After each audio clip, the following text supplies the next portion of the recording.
Faculdade de Direito da UFMG recebeu no último dia 12 o seminário As Reformas da Previdência Trabalhista e a PEC 241 e PEC 55, que trouxe para Minas Gerais um debate aprofundado e qualificado sobre a crise econômica, a dívida pública e o teto dos gastos do serviço público. O evento, que foi um sucesso de participação, foi promovido pelo Sindicema, ACEMA e Prunarte UFMG e também contou com o apoio do Sinfasfisco, Cispseng, Sindipol, FESEMPRE, Sindirede BH, a Comissão de Direito Sindical da OAB, o Movimento Gestão Pública Eficiente e dos escritórios Sara Campos Sociedade Advogados e Barbosa e Dias Advogados Associados. A ideia foi fazer um seminário na UFMG. Com a presença, fizemos convites para todos os sindicatos de Minas Gerais e do Brasil e tivemos um retorno muito interessante. Estamos muito felizes porque, de fato, vieram vários dirigentes sindicais, o auditório foi muito qualificado, os palestrantes também. E, com isso, conseguimos discutir temas específicos sobre essas reformas, sobre a questão da dívida pública, a financiarização da economia, a possibilidade da universidade, como a universidade, a pesquisa pode auxiliar no debate qualificado dos sindicatos frente a essas reformas, quais seriam então as medidas, as propostas que poderiam surgir como frente de um contraponto, né, para tudo isso que está acontecendo. Eu particularmente tratei do tema da precarização das relações do trabalho na comunidade europeia, mais especificadamente em Portugal, e trouxe exemplos concretos de todas as medidas restritivas de direitos dos trabalhadores, especialmente da função pública, que foram implementadas após a crise de 2008. Eu acho que é importante conhecer o que aconteceu recentemente na Europa, porque são países de desiderato social, países de tradição social, com constituições muito protetivas, mas que por um discurso de crise, um discurso de diminuição da dívida, do déficit público, também tiveram impostas aí reformas na Previdência, nos salários dos servidores, na reforma da legislação protetiva do trabalho. Então, foi uma oportunidade dos sindicatos conhecerem o que recentemente aconteceu na Europa, poder refletir, avaliar quais as medidas que estão sendo implementadas aqui, que estão sendo propostas a ser implementadas e eventuais soluções de como contestar ou até conseguir barrar, fazer contrapontos a todas essas medidas. O ponto justamente abordado por mim foi a questão da falta de participação popular nessas discussões, né? São travadas no âmbito do parlamento, sem realização de grandes debates com a sociedade, como audiências públicas, que seria a forma mais elementar de discussão, de diálogo, né? Então, são situações grandiosas que impactam a sociedade como um todo e feitas, às vezes, em regime de urgência, já com o pacote previamente apresentado, sem muita discussão. Eu não detenho todos os números, mas as exposições feitas aqui foram bastante impactantes, no sentido de mostrar que grande parte do nosso PIB é utilizado para pagamento de despesas bancárias, né, pagamento de juros, de dívida, etc. E nós não temos aí um cuidado maior em relação aos gastos primários, né? Mas essas questões, na verdade, elas não dizem respeito diretamente às atribuições do Ministério Público Estadual. Então, nós não voltamos mais aqui para as questões relativas ao servidor do Estado de Minas Gerais e mesmo assim a gente vê também um cenário pouco diferente, que é um cenário de dificuldade para todo o sistema e que envolve também, às vezes, os mesmos problemas estruturais e os mesmos problemas de solução das questões. Extremamente positiva a realização do seminário, porque antes de qualquer outra coisa, permitiu que os próprios dirigentes sindicais, enfim, as categorias, os sindicatos, se aprofundassem na discussão desses importantes temas que hoje permeiam a discussão política no país. que é a questão da PEC 241 ou 55 e que é também a questão da reforma da Previdência e as reformas trabalhistas, ou seja, uma oportunidade única para que a categoria e os dirigentes sindicais pudessem se qualificar, aprofundar esse importante debate e se qualificarem para essa importante intervenção que se faz mesmo necessária dos sindicatos, dos sindicalistas nessa hora tão importante para conter e impedir qualquer tipo de reforma que signifique retrocesso nos programas sociais, que signifique violação ou ameaça de violação aos direitos sociais, aos direitos fundamentais. Se organizando em seminários, em grupos de estudos, em comissões para aprofundar o debate, se qualificar, lembrar que é uma questão política, precisa mesmo de muita discussão, de muita reflexão, de muito debate, mas também é uma questão jurídica. Por isso é importante compreender o quanto a nossa Constituição,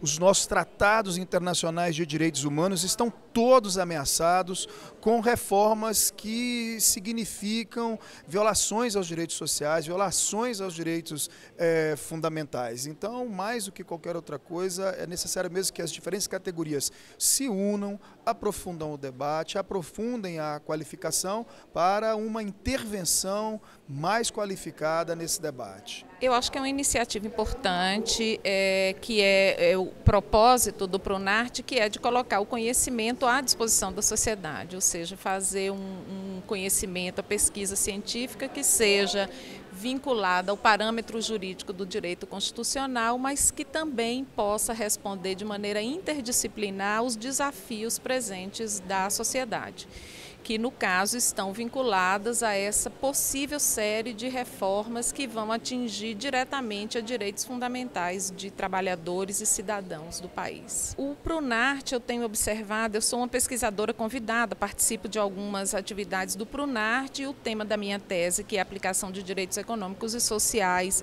dentro de uma perspectiva de constitucionalismo dialogado, o Pronarte ele consegue fazer essa interlocução de uma maneira crítica e aproveitando espaços de abertura da universidade, que é uma universidade pública e tem que prestar esse serviço ao público com quem está diretamente vivendo o problema.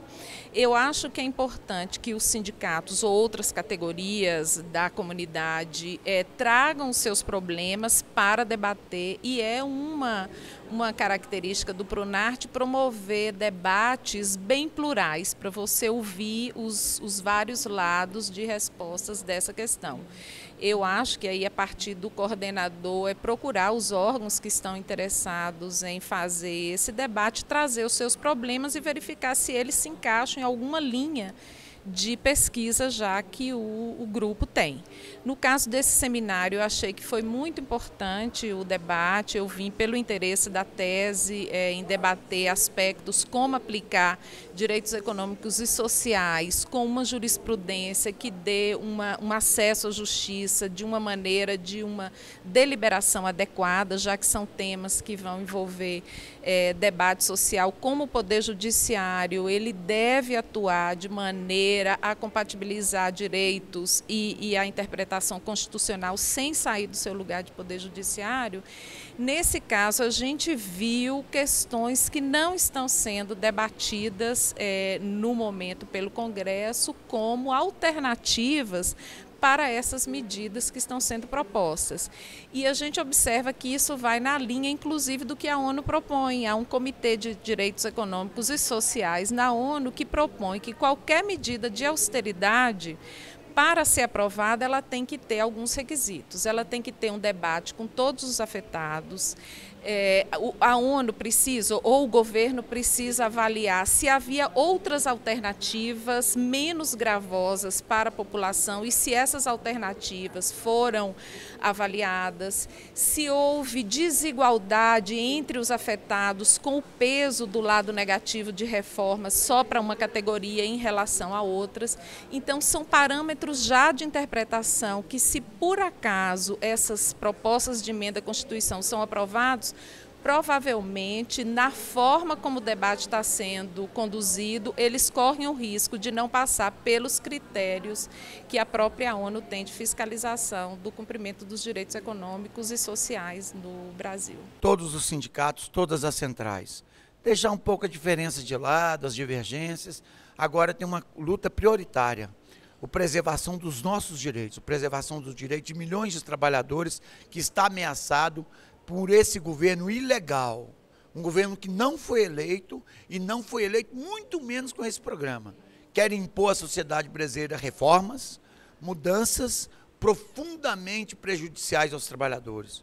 Mudar o direito trabalhista, mudar o direito à previdência, estabelecer limites para o Estado não investir no social no Brasil? Não. Isso os trabalhadores, a sociedade não deve aceitar. Nós estamos fazendo, eu acho que as centrais sindicais, os sindicatos devem se unir e fazer uma pauta imediata para não haver essas reformas, para que essas reformas sejam derrubadas e, por que não, só tem uma condição no atual momento, há um divórcio entre a classe política e a sociedade. Não só pelos escândalos de corrupção, mas toda essa agenda conservadora, contrária aos interesses da grande maioria do povo brasileiro. Portanto, neste momento, a principal agenda é que a sociedade seja convocada para eleições gerais, para que a sociedade faça uma repactuação política. E aí novos governantes, com novos programas, com novas ideias, sejam eleitos para dirigir o país. E assim essas reformas, essa agenda seja colocada de lado. Para isto, as centrais sindicais e os sindicatos devem se unir, todos. Deixar, como eu disse anteriormente, um pouco a diferença, um pouco ali a vaidade de lado e se unificar no sentido de derrubar essas reformas. Por que não convocar eleições gerais no Brasil e nós temos um outro Congresso, um outro Parlamento e um novo governo? Me parece que essa é a agenda prioritária de nós colocarmos a sociedade em ação.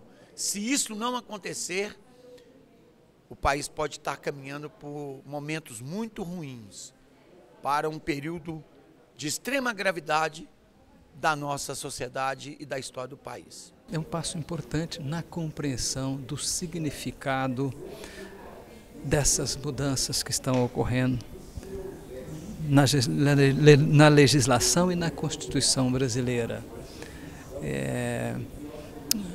As premissas da mudança e a sua coerência ou não com a Constituição brasileira. Aqui debateu-se um aspecto importante desse tema, na sua efervescência atualmente, que é a sua coerência com os fundamentos da organização da sociedade brasileira que estão na Constituição Federal. Não podemos esquecer de que o grande objetivo do nosso país, e deve ser do Estado e das suas instituições, garantir primeiro a dignidade das pessoas. Segundo, promover a inclusão social. E terceiro, garantir direitos sociais fundamentais básicos. Então, na medida em que essas mudanças sacrificam esse objetivo da sociedade brasileira constitucionalmente estabelecido em favor, numa direção que é contrária a esta pauta da ideologia constitucional da sociedade brasileira, é preciso ser refletido, é preciso de que isso venha à tona. E esse evento, para mim, foi ele inovou no debate, ele saiu mais ou menos daquelas ideias que são comumente lançadas, tanto por quem é a favor como é contra, e foi debater isso no âmbito constitucional. E aí isso requer saber qual é o sentido que se quer dar à Constituição brasileira hoje. Tanto os poderes constituídos, né, o poder legislativo, o poder judiciário, o poder executivo, e levanta a grande questão: qual é a constitucionalidade dessas iniciativas? Por que se sacrifica o social para privilegiar certos setores específicos que são da minoria da sociedade brasileira? Então, eu acho que meu diagnóstico é esse, que as forças sindicais que estavam aqui, os representantes institucionais e os estudantes e pesquisadores incluíram no debate essa temática da constitucionalidade. Eu, como cidadão e com a visão que tenho do que está acontecendo no Brasil, penso que a sociedade brasileira, quando sofrer as consequências práticas nas suas vidas pessoais, reagirá com muita força. E me parece que os poderes constituídos não estão dimensionando com clareza esta perspectiva. Pode haver um certo silêncio por agora, e aí eu estou de acordo com você, talvez porque as questões mais profundas requerem um conhecimento mais aprofundado, às vezes até conhecimento técnico, o que a maioria da população, infelizmente, não tem acesso e nem, às vezes, condição de poder debater nesse plano. Então, pode ser que ocorra que essas medidas venham por causa disso, mas, num segundo momento, pelo que a sociedade brasileira tem demonstrado nos últimos anos, nos últimos 2, 3 anos, ela pode reagir com muita veemência, porque agora não se trata de lutar contra os corruptos